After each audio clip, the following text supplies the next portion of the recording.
Welcome to cooking it simple. ഇന്ന് ഞാൻ മാങ്ങ കൊണ്ടുള്ള ഒരു പേടയുടെ റെസിപ്പിയുമായിട്ടാണ് എത്തിയിട്ടുള്ളത്.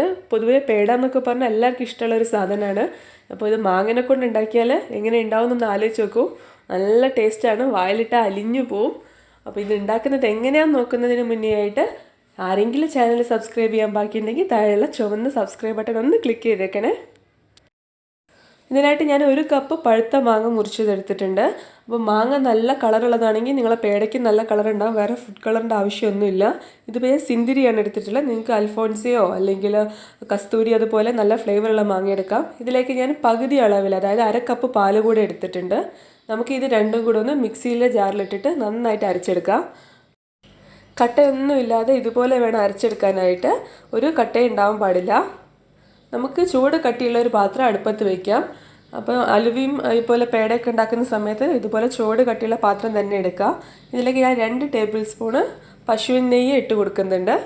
ഇപ്പോഴും പശുവിൻ നെയ്യും അല്ലെങ്കിൽ ബട്ടറൊക്കെ ചേർക്കുകയാണെന്നുണ്ടെങ്കിൽ നമ്മൾ പേടയ്ക്കൊക്കെ നല്ലൊരു റിച്ച്നെസ് ഉണ്ടാവും. അപ്പോൾ ഇതൊന്ന് മെൽറ്റ് ആവട്ടെ. ഇത് മെൽറ്റായി കഴിഞ്ഞാൽ നമുക്കിതിലേക്ക് നമ്മൾ അരച്ച് വെച്ചിട്ടുള്ള മാങ്ങയുടെ പൾപ്പ് ചേർത്ത് കൊടുക്കുക. നമ്മളത് പാലും കൂട്ടിയിട്ടാണ് അരച്ചിട്ടുള്ളത്. അപ്പം നമ്മൾ ഇതൊന്ന് വേവിച്ചെടുക്കണം. ജസ്റ്റ് ഒരു 1 മിനിറ്റ് വേവിച്ചാൽ മതിയാവും. അപ്പോൾ നിങ്ങളിതൊരു സ്പാച്ചുല വെച്ചിട്ടോ അല്ലെങ്കിൽ ഒരു കോരി വെച്ചിട്ട് നന്നായിട്ടൊന്ന് ഇളക്കി കൊടുക്കുക. എന്നിട്ട് 1 മിനിറ്റ് ഇതൊന്ന് നെയ്യിൽ കിടന്നിട്ട് വേവട്ടെ. ഞാനിപ്പോൾ ഒരു മീഡിയം ഫ്ലെയിമിലാണ് വെച്ചിട്ടുള്ളത്. ഇത് 1 മിനിറ്റ് ഇങ്ങനെ ഒന്ന് വെന്ത് കഴിഞ്ഞാൽ നമുക്കിതിലേക്ക് ആവശ്യമുള്ള മധുരം ഇട്ട് കൊടുക്കുക. ഞാനിപ്പോൾ ഒരു 1/2 കപ്പ് പഞ്ചസാരയാണ് ഇതിലേക്ക് ചേർക്കുന്നത്. നിങ്ങൾക്ക് നിങ്ങളുടെ ഇഷ്ടത്തിനനുസരിച്ച് മധുരം അഡ്ജസ്റ്റ് ചെയ്യാം. അപ്പോൾ പഞ്ചസാര ഇട്ട് കഴിഞ്ഞാൽ ഇതൊന്നും കൂടെ വെള്ളം പോലെ ആവും. ആ പഞ്ചസാര അലിഞ്ഞ് വെള്ളമാവും. അത് കഴിഞ്ഞിട്ട് നമുക്കിതൊന്ന് കുറുകുന്നവരെ വെയിറ്റ് ചെയ്യാം. അപ്പോൾ ഏകദേശം ഒരു 3 മിനിറ്റ് കഴിഞ്ഞ സമയത്ത് ഇതിപ്പോൾ നന്നായിട്ടൊന്ന് കുറുകി വന്നിട്ടുണ്ട്. അതുപോലെ നമുക്കിതിന് നെയ്യൊക്കെ കാണാൻ പറ്റുന്നുണ്ട്. അപ്പോൾ ഈ ഒരു സമയത്ത് ഞാനിതിലേക്ക് 1 കപ്പ് പാൽപ്പൊടി ചേർക്കുന്നുണ്ട്. അപ്പോൾ പാൽപ്പൊടി ചേർത്ത് കഴിഞ്ഞാൽ നമ്മുടെ ഈ കൂട്ടൊന്നും കൂടെ ടൈറ്റ് ആവും. അപ്പോൾ അതിലേക്കൊരു ഫ്ലേവറിന് വേണ്ടിയിട്ട് ഞാനൊരു 1/4 ടീസ്പൂൺ ഏലക്ക പൊടിച്ചതും കൂടെ ചേർക്കുന്നുണ്ട്. പഞ്ചസാര ഇട്ട് പൊടിച്ചതാണ്.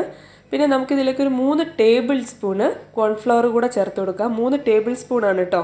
അപ്പോൾ അതും കൂടെ ചേർത്തിട്ട് നമുക്കിത് നന്നായിട്ടൊന്ന് മിക്സ് ചെയ്തിട്ട് എടുക്കണം. നിങ്ങൾക്ക് ഈ കോൺഫ്ലവറിന് പകരം ശരിക്കും വേണമെന്നുണ്ടെങ്കിൽ നട്ട്സ് പൊടിച്ചതൊക്കെ ചേർക്കാം. ഇപ്പം നിങ്ങളുടെ കയ്യിൽ ആൽമണ്ട് ഫ്ലോർ ഒക്കെ ഉണ്ടെന്നുണ്ടെങ്കിൽ അതൊക്കെ ചേർത്ത് കൊടുക്കാം. അപ്പോൾ എല്ലാവരുടെ കയ്യിൽ അതൊന്നും കാണില്ലല്ലോ, അതാണ് ഞാൻ കോൺഫ്ലവർ തന്നെ ചെയ്തത്. പക്ഷേ ഇത് നല്ല ടേസ്റ്റ് തന്നെയാണ്.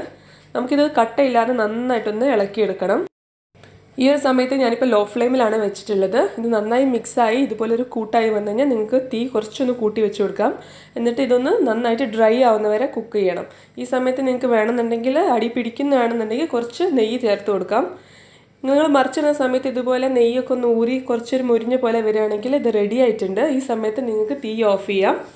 നമുക്കിതൊന്ന് ചൂട് തണിക്കാൻ വേണ്ടിയിട്ട് വെക്കണം.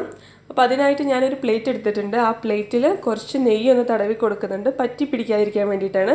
ഇനി നമുക്കിതിലേക്ക് നമ്മൾ റെഡിയാക്കിയിട്ടുള്ള പേടയുടെ മാവ് വെച്ച് കൊടുക്കാം. ഇതൊന്ന് ചൂടാറിയ ശേഷം നമുക്ക് ഉരുട്ടിയെടുക്കാം. അപ്പോൾ നല്ല ചൂടിൽ നമുക്ക് ഹാൻഡിൽ ചെയ്യാൻ ബുദ്ധിമുട്ടായിരിക്കും. അപ്പോൾ ചെറിയൊരു ചൂടാവുന്നവരെ വെയിറ്റ് ചെയ്യാം. അപ്പോൾ ചെറിയൊരു ചൂടായ സമയത്ത് ഞാനിപ്പോൾ കയ്യിൽ കുറച്ച് നെയ്യ് തേച്ചിട്ടുണ്ട്. നമ്മുടെ പേടയെല്ലാം ഒരേ വലുപ്പത്തിലാവാൻ വേണ്ടിയിട്ട് ഞാൻ മെഷർ ചെയ്തിട്ടാണ് പേട ഉരുട്ടുന്നത്. ഇതൊരു ടേബിൾ സ്പൂണിൻ്റെ വലുപ്പത്തിലുള്ള സ്പൂണാണ്. അപ്പോൾ അതിൽ ഞാൻ ഇതുപോലെ വടിച്ചെടുത്തിട്ട് ഉരുട്ടുകയാണ് ചെയ്യുന്നത്. അപ്പോൾ നമ്മുടെ പേടയ്ക്കെല്ലാം ഒരേ വലുപ്പമായിരിക്കും. നിങ്ങൾ 2 കൈയിൻ്റെ ഉൾഭാഗത്ത് വെച്ചിട്ട് വേണം ഇതുപോലെ ഉരുട്ടിയെടുക്കാനായിട്ട്. എന്നിട്ട് നടുവിൽ നമുക്കിതുപോലെ ഒന്ന് പ്രസ് ചെയ്ത് കൊടുത്താൽ കറക്റ്റ് പേടയുടെ ഷേപ്പ് കിട്ടും. ഇതുപോലെ തന്നെ നമുക്ക് ബാക്കിയുള്ള എല്ലാം ഉരുട്ടിയെടുക്കാം. നിങ്ങൾക്കിപ്പോൾ സ്പൂണിലൊന്നും വെച്ച് മെഷർ ചെയ്യേണ്ടെന്നുണ്ടെങ്കിൽ നിങ്ങൾക്ക് ഡയറക്റ്റ് കയ്യിലെടുത്ത് ഉരുട്ടാട്ടോ, അതൊന്നും കുഴപ്പമില്ല. പിന്നെ കയ്യിൽ കുറച്ച് നെയ്യാക്കി കൊടുക്കുക. അപ്പോൾ പറ്റി പിടിക്കുകയൊന്നുമില്ല. ഇതുപോലെ നമുക്ക് ബാക്കി എല്ലാ പേടയും ഉരുട്ടാം. ഞാനിതിന് നടുഭാഗത്തായിട്ട് കുറച്ച് പിസ്ത നുറുക്കിയത് ഇടുന്നുണ്ട്. ഇത് ഓപ്ഷണലാണ്, നിങ്ങൾക്ക് വേണമെന്നുണ്ടെങ്കിൽ ഇട്ടാൽ മതി, കാണാനൊരു ഭംഗിക്കാണ്. നിങ്ങൾക്ക് വേണമെങ്കിൽ വേറെ ഏതെങ്കിലും നട്ട്സ് ഉപയോഗിക്കാം.